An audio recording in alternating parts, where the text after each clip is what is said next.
I didn't really think much about it when I first went in, and then I began to realize the importance of protecting our nation. Army, Air Force, Marines, Navy, Coast Guard. Today we celebrate our nation's heroes, our veterans from all branches of the U.S. For the next 30 minutes, we sit down with veterans from different walks of life. Those who served in World War II to Vietnam and the Iraq War. Veterans Day is a reminder to me and hopefully other Americans of the sacrifices that we made by leaving our families behind and loved ones to go overseas and make things secure and to keep you guys safe here at home. As they recall their time putting their lives on the line, they explain why telling their stories of sacrifice is especially important on days like today.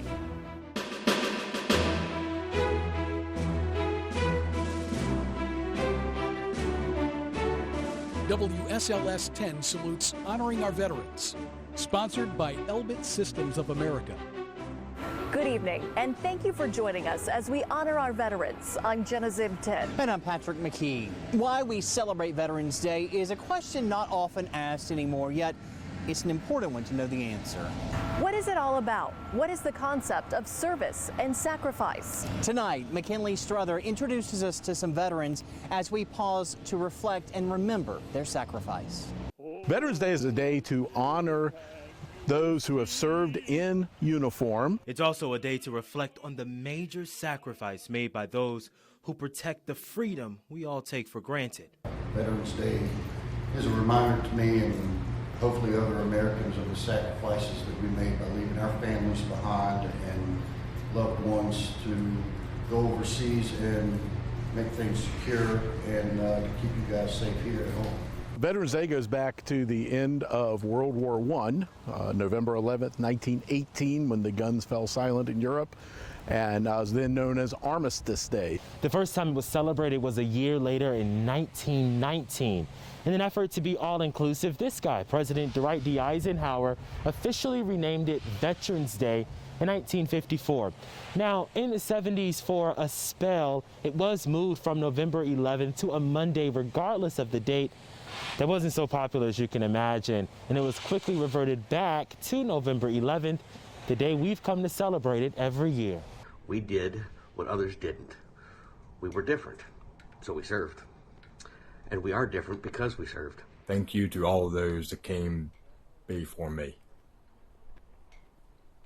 Your service is greatly appreciated. Thank you. Last year, the National D-Day Memorial welcomed thousands for the 75th anniversary. This year, things will be different. If you know a veteran, especially one who maybe is isolated by COVID-19, give them a call, send them a card, let them know that we're thinking of them, and this is their day, even if we can't celebrate it as we normally do. Service has many different looks, whether you are retired or active duty, served in a war or not. But no matter what, all it takes is one small thank you to those who have given so much. It's not too much to say thank you. Thank you for your service to a veteran who's been there and done that. It's nice to be able to get together with people that have done the same things that you have, been in your shoes. This Veterans Day, thank you to everyone currently serving, and God bless.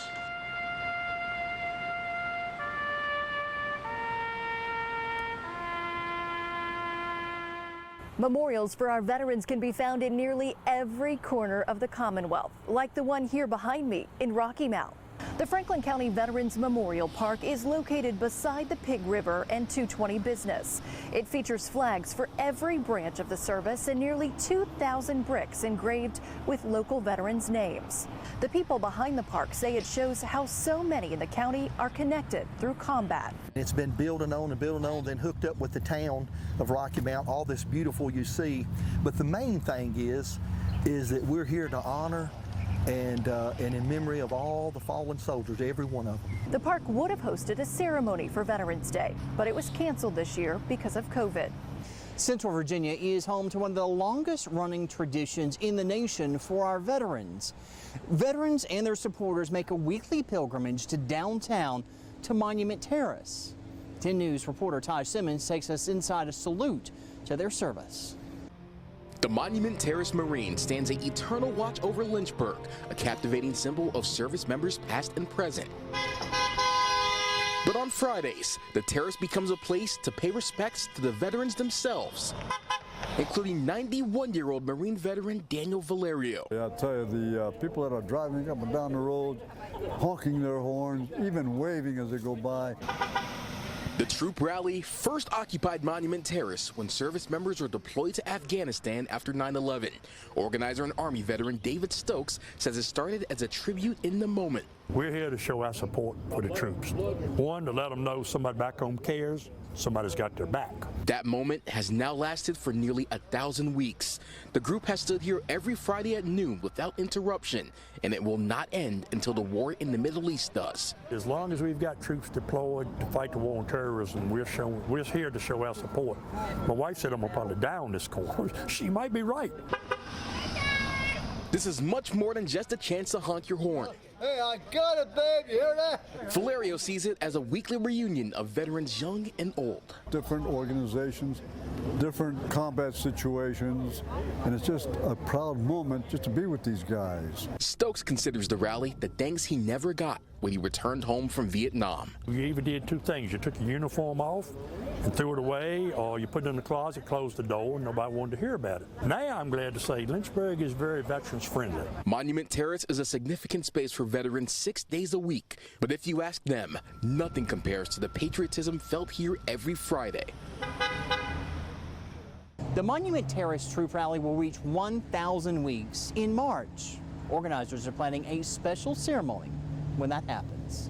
Southwest Virginia is home to another special memorial as well, the National D-Day Memorial in Bedford. It wasn't always a given that the memorial would be built here, but due to the efforts of one man, Bedford got its claim to the memorial. Construction on the $25 million project was completed, and the Arch and Operation Overlord were dedicated June 6, 2001.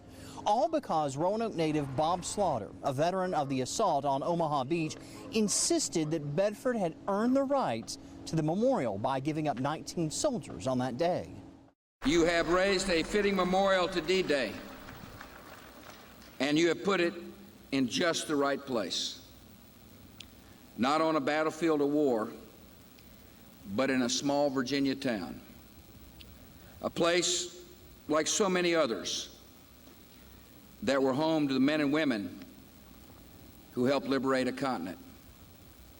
Though it may be here in an out-of-the-way place, the memorial attracts about 60,000 visitors every year.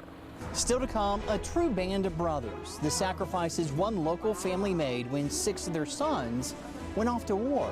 Plus a bond that goes beyond the call of duty. We introduce you to a father-daughter duo who served in Iraq at the same time. It's a rarity for family members to serve in the military at the same time, but even less common to be sent off to war. But for one family, that became a reality.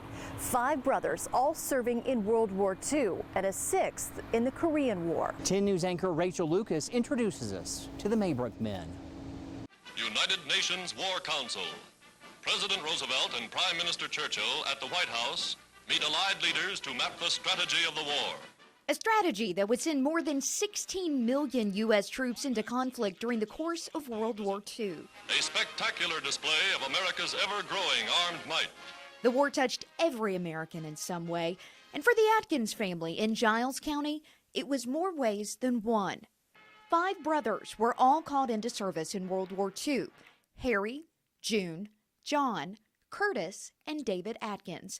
The war took these then small-town Giles County boys all over the world. And in 1951, the youngest brother, Billy, would serve in the Korean War. Today, they're known as the Maybrook Men.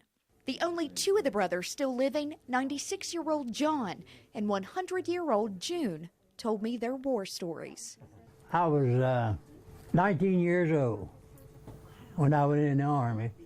Stayed 3 years. 22 months overseas. June was the first to be drafted in 1942. I was in Italy, France, Algiers, North Africa, Casablanca. I was all over Europe. John was drafted soon after, just a young man when this picture was taken. About 20. He chartered a boat to France. We could put up a hospital and didn't finish until Germany surrendered. The war then took him through the Mediterranean Sea, the Panama Canal, the Philippines, and to Japan. That's right, certainly. Their memories are still vivid, especially of how their mom worried for all of her boys. I guess you worried over us. Bound to, all them boys over there. You don't know what time you'll get a telegram. One got killed. 3 of the brothers were wounded in action, but by some miracle, they all returned home. Their youngest, Billy, also came home to Giles after the Korean War. The community still honors the service given by this band of brothers. And no matter how many decades have passed, it's not forgotten. In recent years, the community has dedicated a memorial ride to the Maybrook Men by driving by their family home place. This year, it happened on June's 100th birthday. Many veterans who were deployed to Iraq and Afghanistan are still around to tell their stories. For one Giles County family, those battle stories come from 2 different generations. 10 News reporter Jessica Joel introduces us to a father and daughter whose bond goes beyond the call of duty. A long wall spotlighting the names of some of our country's most courageous includes the name of Marley Campos, the Giles County woman enlisted in the Marine Corps and was sent right to the war zone in Iraq. I remember getting off the plane and it was the hottest I've ever felt in my life, and it shocked me how hot it was, like sticking your face in an oven. Marley says it was busy, it was dangerous. We were getting mortared every day. I was working every single day. I got no days off. Any parent would be worried, but for her father, Victor, it was different because he saw it firsthand. We got incomings all the time, and we got used to it. You know, it was just part of life being out there. But then I found out my daughter was coming over, and I said, oh my God, you know, this is crazy. Victor's service started with the Marine Corps in 1976, then continued with the National Guard in 1998, a responsibility he took seriously ever since his grandmother brought him to the U.S. from Mexico as a child. And I never forget those words. I raised my hand. I said, I will defend the flag of the United States. He did it for his family, for a better life, a loyalty passed down to Marley. My unit wouldn't let me leave to see my dad. I begged them. But Victor's would, so he did twice. I remember they let us use a phone. It looked like an old house phone with a really long cord, and we got to go sit outside and call my mom. But Marley had an idea for something even more special. It was just something like a dream. Raising the flag together. It's just an honor to do that. Even after her service in the Marine Corps, Marley continued honoring her father. The gears kept turning in her most recent deployment to the Middle East through the Army Reserves in 2017. She loaded bombs onto planes, often writing special messages on them. Something to give someone that no one else could do for them, probably ever. And this special tribute for my dad, Staff Sergeant Campos. Memories telling the story of a family's fight together. It just makes me feel proud. It's just a great feeling, and you know, great memories, and you know, it's just like sometimes I wish we'd go back out there and do it again, but I don't think we could. An irreplaceable bond between a father and a daughter built on a foundation of bravery and service. Giles County has its own Veterans Memorial Park in Narrows.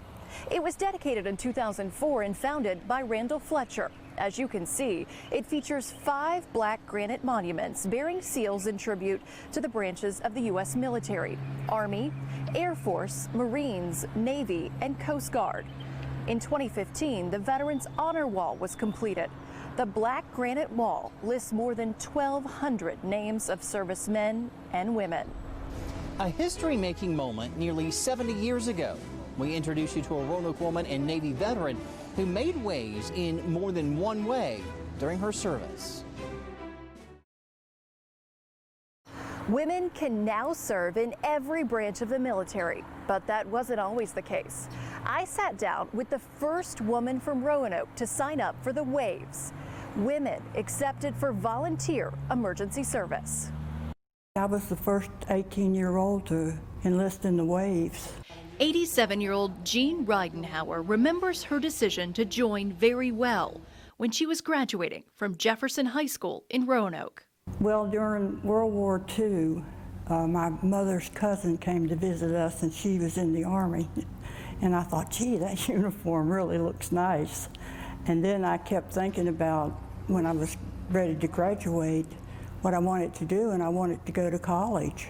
So I knew the only way I could was maybe enlist in the service. And I kept looking at the uniforms, and I decided I liked the Navy one better. As a Navy communication technician second class, she spent time in Washington, D.C., but can't tell us what she did. I worked at NSA, and I thought, gee, I'm too close to home.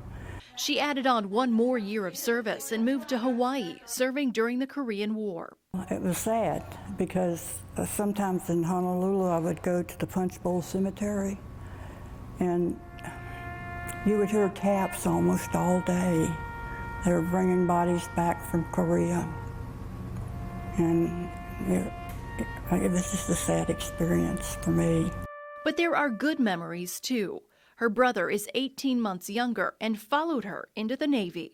One of the highlights was when I was in Hawaii, his fleet came through, and there were 3 ships, and I was watching them, and my brother ran off the ship, and they called him back because he forgot to salute the flag. So that was an awesome experience, just having a fun time with him.